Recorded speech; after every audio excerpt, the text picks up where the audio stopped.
Our budget challenge, now and in the future. Our budget funds over 400 local services, from waste collection and street cleansing to libraries and museums, from fostering and children's services to adult social care for the vulnerable.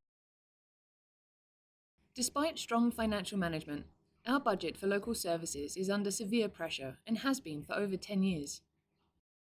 Why? The central grant we receive from government has reduced by over 90% in just over 10 years. In 2010, it covered 50% of our net budget. It now covers just 4.5%. Most of our funding for services comes from local council tax, business rates, and income from other fees and charges like car parking. However, pressure and demand for services is rising higher than ever before, as is the cost of running our services.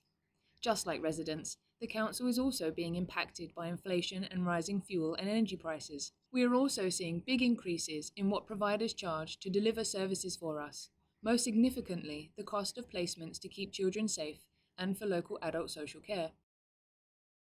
This increasing demand and cost of running council services is higher than the additional money we can raise through increases to council tax and other fees.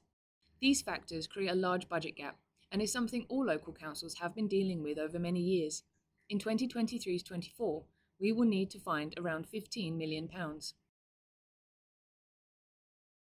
This means that we must reduce our costs and increase income substantially to balance the books.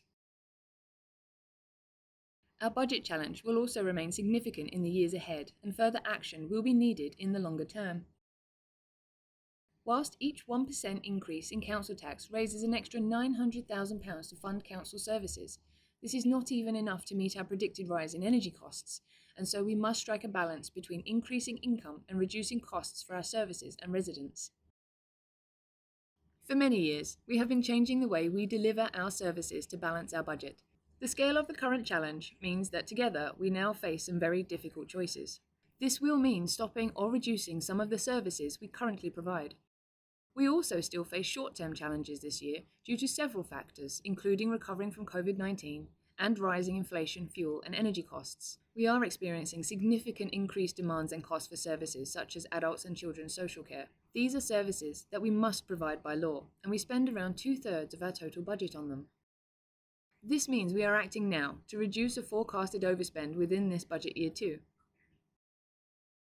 Our prudent financial management through years of austerity means we are in a good place to deal with these challenges, and our reserves position is strong, but we have tough decisions ahead.